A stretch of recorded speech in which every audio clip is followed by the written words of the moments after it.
Pokemon remakes are some of the most beloved and highly anticipated games within the Pokemon franchise, with the first 3 sets of remakes delivering what feels like the best versions to play whenever you want to re-experience those regions. Unless if it's for nostalgia reasons, you rarely see or hear anybody going out of their way to play the originals just because the remakes are that good, unless your name is Brilliant Diamond and Shining Pearl. And look, I'm not here to hate on the fans or the people who enjoyed Brilliant Diamond and Shining Pearl. If you had a great time and made amazing memories playing those games, I am so genuinely happy for you. Don't let anyone ever take that away from you. But when BDSP came out, they did next to nothing to improve upon the original Diamond and Pearl games, or even do a best of both worlds situation with integrating stuff that happened in Platinum into the game. To put it simply, these games are just not the best versions. And now, looking towards the future, fans, including myself, are left terrified as for what's in store when it comes to the Black and White remakes, because it's not just a main game and a third version,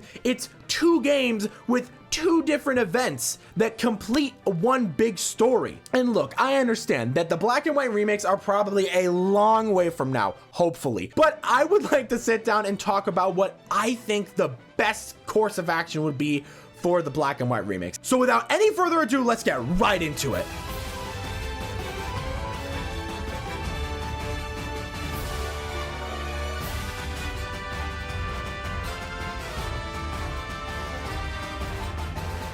So let's start with probably the most concerning issue when it comes to the entire idea of Black and White remakes. And it's all in the title of itself. Black and White remakes, not Black 2 White 2 remakes. With the whole idea of Black and White remakes, this assumes that we're only going to be getting stuff that happened in the first set of games and not the sequels, which, as I'm sure you can tell, is a no-go. We can't have that happen. We need to have Black 2 and White 2 to come after Black and White. They complete each other. So now that we've addressed the biggest issue here with these remakes, it's time to ask, how do we go about fixing this? And I'm gonna say this right now, my ideas are not the most faithful ways of readapting the Black and White games, but as I'm sure we all saw with BDSP, we don't want 100% faithful. So have faith in me and let's get into this. The first thing we're going to be talking about is the Map of Unova. As I'm sure we're all aware, in Black 2 and White 2, the map got expanded, not only adding in brand new cities and towns to explore, but also filling in the old towns and giving them new places to explore as well. For example, in Castelia City, there's a whole sewer system where you can find a bunch of new Pokemon way earlier on than you could in the original games. And it's for that reason alone that these remakes have to have the Black 2 and White 2 map. And as for the newer towns and cities, you can handle them with one of 2 ways. You can either fully lock them behind post-game, or you can have them unlocked for the whole game, but the gyms won't be appearing until post-game. You can have some dialogue like, hey, we're currently building gyms here, they're not done, but they're coming soon. And then, you know, you come back after you beat the Elite Four, and then there they are to do in the post-game. I think either or ways of handling the new towns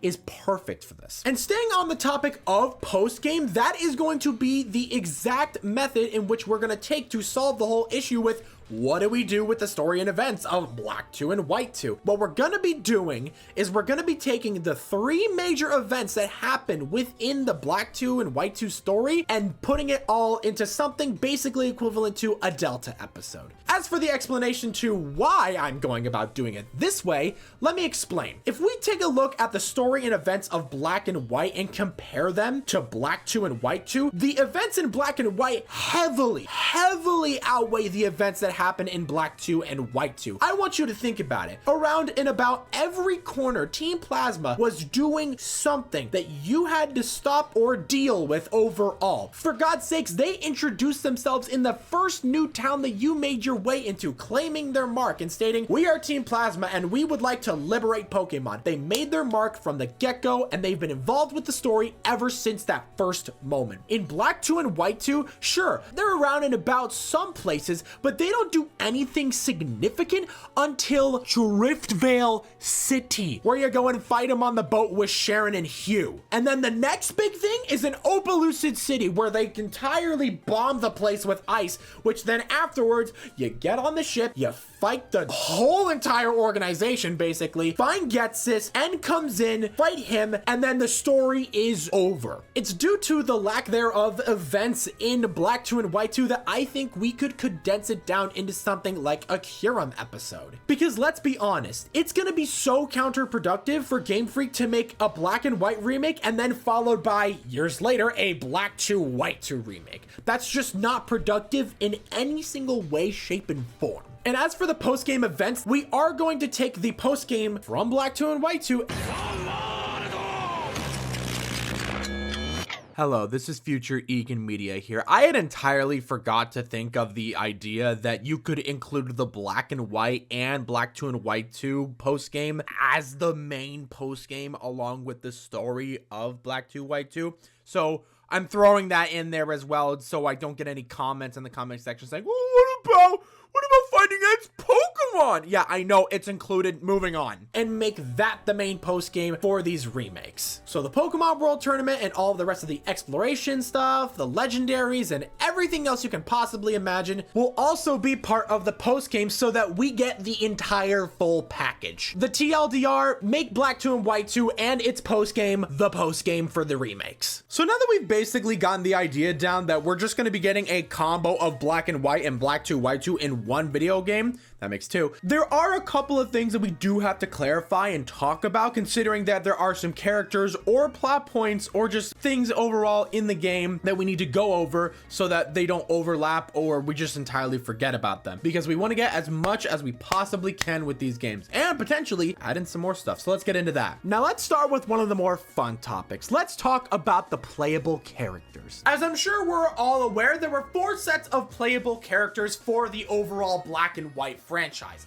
There was Hilga and Hilbert, and then Nate and Rosa. My suggestion is just to make all 4 of these characters options to select from the get-go. On top of that, we're going to be giving them the rest of the skin color options like how they did in BDSP and Let's Go Pikachu and Eevee. And also like Let's Go Pikachu and Eevee and BDSP, we're going to give them specific and set customizable outfits for them to wear. That was one thing that I really appreciated seeing within those games, especially considering that within the original games that those games were based on, that was just not an option. Customizing my character is something that I look forward to with every single Pokemon game, and I'm not even gonna lie, I was heavily disappointed to see the lack of customization options with Scarlet and Violet, so I'm looking fully forward to this one. Okay, now let's talk about how these games should look. In terms of the art style and overall design of the world and characters, I think it would be amazing if we got something akin to a Let's Go Pikachu and Eevee style. Now, I just want to clarify, I'm only talking about visuals. I'm not talking about play style. I do not want a Let's Go Unova game at all. I only would like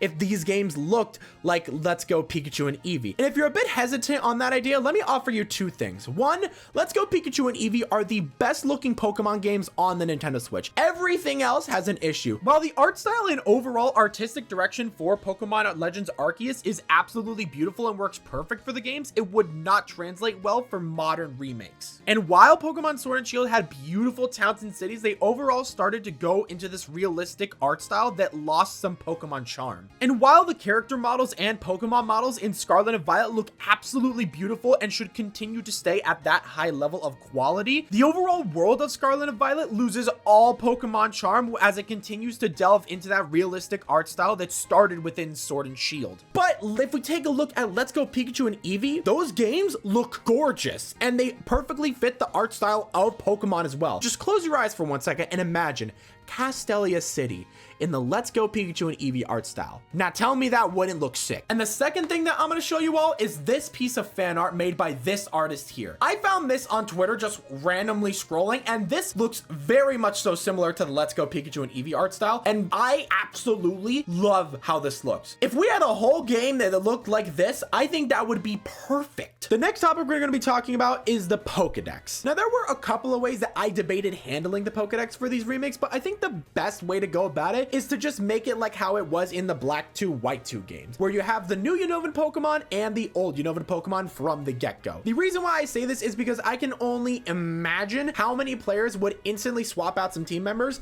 the moment they got access to all the older Pokemon. And on top of that, we can include some of the regional forms and evolutions that weren't existent in the original Gen 5 games. So a lot of the Galarian forms, the Hisui forms, and even some new evolutions evolutions like Basculegion or King Gambit. And some of these new forms or overall Pokemon is going to lead us exactly into one of our next topics, and that is going to be the inclusion or mentioning of Blueberry Academy. For those of you who don't know, in the newest Pokemon Scarlet and Violet DLC, the Indigo Disc, the main setting actually takes place within the Unova region in a brand new area called the Blueberry Academy. Now, it's never stated where exactly in Unova the Blueberry Academy exists, whether it's to the south of it or to the east of it, but regardless, we know that the Blueberry Academy exists somewhere in the Unova region, not only because it's confirmed and stated a bunch of times within the DLC, but because there are specific characters that are specifically stated to be from Unova, and even some characters that might potentially be related to some characters from the original Black and White games. But regardless of if the Blueberry Elite Four members are or aren't related to the Unovan gym leaders, I still think it would be cool to have overall the Blueberry Academy mentioned or name dropped somewhere within the game. Something simple like, hey, I hear they're making a brand new school off the coast of Unova. I think they're going to call it something like the Blueberry Academy. And we have now reached the final topic, and that is going to be the involvement of Hugh and Colress. Now, as I'm sure we're all aware, Hugh and Colress just did not exist at all within the original Black and White games and only existed within Black 2 and White 2. So fitting them in, especially with the limiters that we have on the Black 2, White 2 story, with it primarily being post-game, it's going to be a little difficult, but I got places for them to both fit in. Starting off with Colress, due to the fact that these remakes will have the Black 2, White 2 map from the get-go, we're going to write in some plot reasoning to have the player go down into the Castelia sewer systems, check it out, do whatever, and down there you're going to meet Colress. I thought this would be nice because in the Black 2, White 2 games, this is exactly where you get introduced to Colress for the first time. And then once you're all done with the sewer system, you can go back up, do the gym stuff, deal with Team Plasma, and then as you're leaving Castelia City, you're going to bump into him one more time. And the conversation is basically going to be the same thing as it was in the original Black 2, White 2 games, except at the end of it, he's going to say something along the lines of, you're not going to see me for a while. I will be working, but you won't see me for a while. Just basically alluding that he'll be back. So that way we foreshadow him for coming back in the post game. Now moving on to Hugh, this one is going to be a little bit more tricky. Considering that Hugh was your main rival in the Black 2, White 2 games, and considering that we're going to have to take his role and importance down to maybe like a 3, this is going to be a little bit of a butcherization for his character, but we're still going to try and fit him in as appropriately as we can. So here's how it's going to go. After you beat the main game, you're going to wake up in your house and go downstairs and be greeted with Professor Juniper. She's going to tell you that there's 3 new gyms for you to take on all throughout the Unova region, but she's going to specifically take you to one in Aspertia City because there's a surprise waiting for you. Once you get in Aspertia City and take on the gym, you're going to realize that your old rival Sharon is now the new gym leader. You guys are going to have a nice and heartwarming conversation. Basically, Sharon's just saying, I'm so happy I found my place within this region. After that, Sharon's going to direct you in the direction of the next gym, which is going to be in Burbank City. And as you're making your way there, you're passing through Flockacy, you notice something happening in the ranch. That is where you meet Hugh, as he is trying to stop Neo Team Plasma from stealing more Pokemon. After that, Hugh properly introduces himself and basically says, I'm trying to stop Neo Team Plasma so that I can get my sister's Purloin back. After that, you guys go throughout the whole region doing little bits and pieces here and there until you guys make your way all the way to Driftvale City, where you fight everybody on the ship. And then after that, you continue all the way onto Opalucid, where they bomb the place with ice. You get on the ship again, and then you find that Hugh's little sister's Purloin has evolved into a Liepard, so on and so forth, and the rest of Hugh's character arc is just going to play out how it did within the Black 2, White 2 games. I know that it's not the best way to handle Hugh, especially considering everything that we're already changing, but taking a look at Hugh's character, he feels and comes off more so as somebody who has his own personal goal rather than a person who's a proper rival for you. So I think how I handled it in this video works just fine enough. But with that all being said, this is going to be the end of this video. If you guys agree with the things that I say, please be sure to comment down below. And if you guys have your own ideas as to what we could fix up or change within these remakes,